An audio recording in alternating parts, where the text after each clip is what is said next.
When I first met Aaron, I never imagined he would become the man I'd spend the rest of my life with.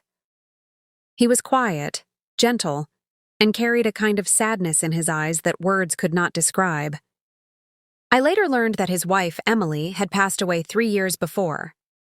He never spoke much about her, but the silence between his words told stories of deep love and even deeper loss. I was 23 then, full of dreams, yet shy about love. Aaron was 10 years older, a man of patience and strength. We met at a charity event organized by our church. I was helping serve food, and he was fixing the sound system. Our eyes met only once that day, but something in his gaze stayed with me long after I returned home. Weeks passed before we saw each other again. This time he greeted me with a soft smile that seemed to melt the walls I had unknowingly built around my heart. He asked if I would join him for coffee after Sunday service. My heart said yes before my lips did. That was how it began. Slowly, gently, like a sunrise that promises a new day after a long night. Over coffee, he listened more than he spoke. He asked about my family, my work, my dreams. His presence was calm, almost healing. Yet behind every smile I could feel a quiet sorrow. One day I found the courage to ask about his late wife. He paused, looked down, and said softly, "She was my best friend. Losing her changed everything." I didn't know what to say, so I just reached across the table and touched his hand. He didn't pull away. From that moment, something between us began to grow. Not fast, not fiery, but warm and real. He never rushed me, never crossed any boundary. He made me feel safe in ways I had never felt before. It wasn't the kind of love that sweeps you off your feet. It was the kind that builds quietly. One conversation, one act of kindness, one shared silence at a time. Months later, he told me he wanted to marry me. I was overwhelmed, not because I doubted his love, but because I knew what it meant to step into a life that once belonged to someone else. Still, I saw sincerity in his eyes. I knew he wasn't trying to replace Emily. He was trying to love again, to start anew. And so I said yes, not because I was ready for everything that came with it, but because my heart told me that love, even one born from loss, can still be beautiful. The morning of our wedding was quiet, filled with soft light and gentle rain that drizzled against my window. My mother said rain on a wedding day meant blessings, and I hoped she was right. I stood before the mirror in my simple white dress, my heart racing with emotions I could barely name. Joy, fear, gratitude, and a strange calm that came from knowing I was doing something sacred. Aaron waited for me at the small chapel where we first met. He looked peaceful, his eyes glistening when I walked down the aisle. The guests were few, just close family and friends. There were no extravagant decorations, no loud music, only the sound of a piano and the whisper of vows that would bind our lives together. When the priest asked us to exchange promises, Aaron held my hands gently and said, "I will love you not because you fill an empty place, but because you are a new light in my life. I will honor your heart, and together we'll build something that belongs only to us." Tears filled my eyes. I whispered my vow back to him, my voice trembling but true. "I will stand beside you through every season. I will love you with patience and honesty, and I will never fear the shadows of the past, because love is about the present, and ours begins today." When he kissed me, it felt like time paused. I wasn't just marrying a man. I was marrying his story, his memories, and his pain, and choosing to be part of the healing. After the ceremony, we celebrated quietly with our loved ones. His late wife's parents were there too. They smiled at me kindly, though I could see the emotion in their eyes. Later that evening, his mother came to me and whispered, "Thank you for bringing life back into my son's heart." I hugged her, holding back tears. That night, as we walked together along the garden behind the chapel, Aaron took my hand and said, "I know this isn't easy for you. I carry my past, and I don't expect you to erase it. But I promise to make new memories with you, ones that are ours alone." I looked up at him, the man I had chosen to love, and felt peace. He didn't promise a perfect life, just an honest one. And that was all I ever wanted. When we went home, the rain had stopped, leaving the world fresh and new. I looked at the sky and whispered a silent prayer. that our love would be strong enough to face every storm, gentle enough to heal what was broken, and deep enough to last a lifetime. The first few weeks of marriage felt like a quiet dream. Our home was small, filled with sunlight that streamed through the lace curtains in the mornings. Every corner seemed to whisper a new beginning, the sound of our laughter in the kitchen, the smell of coffee brewing, the warmth of his hand in mine. Aaron was gentle and attentive. He would wake up early to make breakfast, always asking if I had slept well. On weekends, he'd bring me to the local market, where he knew everyone by name. It was there that I first began to see how deeply loved and respected he was by the people around him. He greeted the old fruit seller with a smile, helped a child carry groceries, and listened patiently when an elderly neighbor spoke about her late husband. Watching him made me fall in love all over again. But love, I learned, isn't just about the soft moments. It's about the silent ones, too. Sometimes I'd catch him staring into the distance, lost in thought. Once, while cleaning the study, I found a framed photo of him and his late wife, Emily. They were laughing, standing under a cherry blossom tree. I froze for a moment, unsure what to do. Should I put it away? Should I ask him about it? That evening, I gathered my courage and asked, "Do you still miss her?"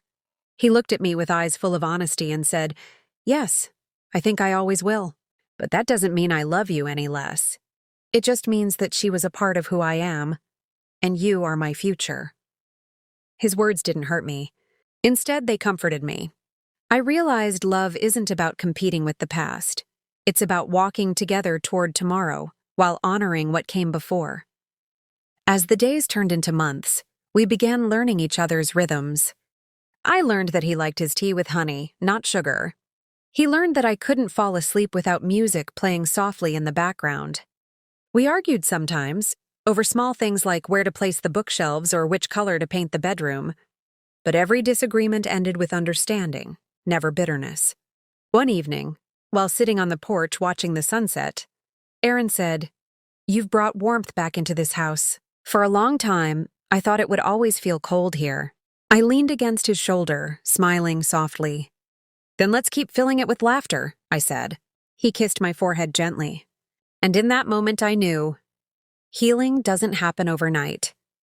It grows slowly, through love, patience, and the courage to open your heart again. As time passed, I began to realize that love, even when strong, can be tested by the quiet things, the ones that live unspoken between two hearts. Our home was full of warmth, but sometimes shadows still crept in. There were moments when Aaron seemed distant, lost in memories that I could never touch. He would sit in the garden at dusk, staring at the roses he had planted years ago, the ones Emily had loved. I didn't want to interrupt him, but watching him made something inside me ache. One evening, I walked out to him and asked softly, "Do you want to talk about her?"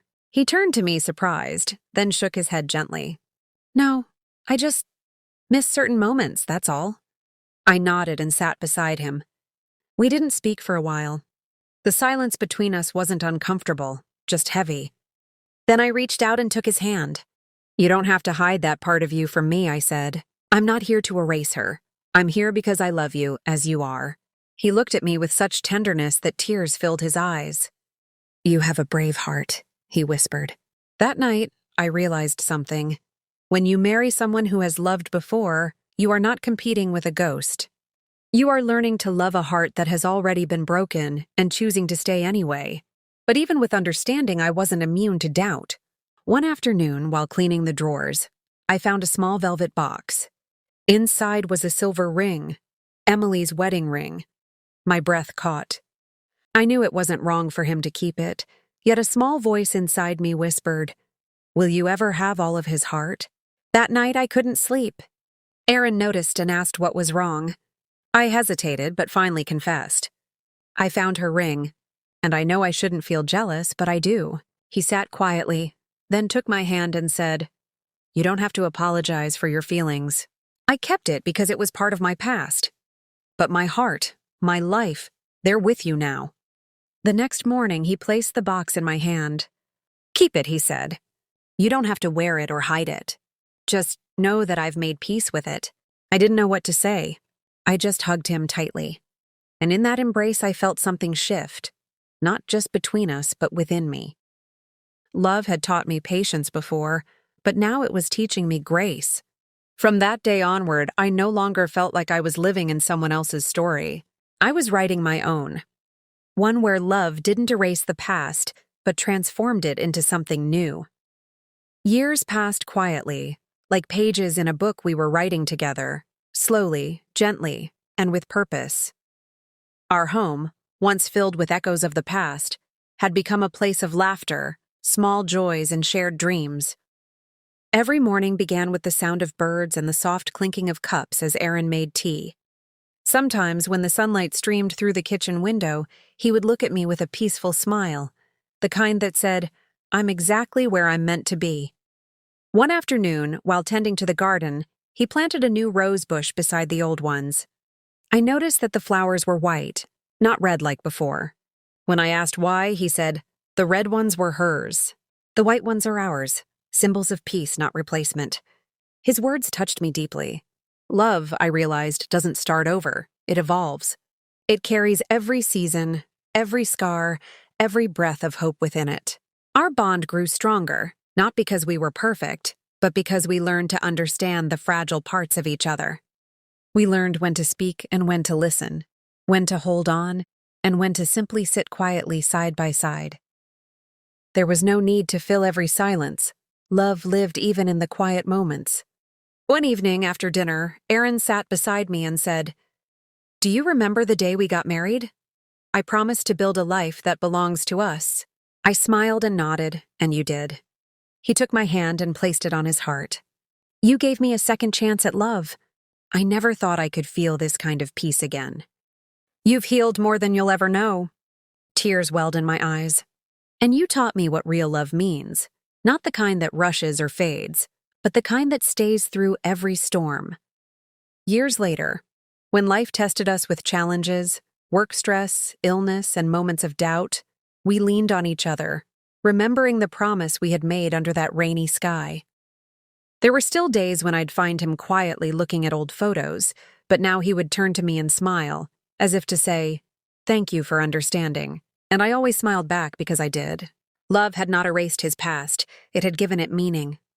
It had taken two hearts, each carrying its own story, and woven them into one tapestry of forgiveness, hope, and healing.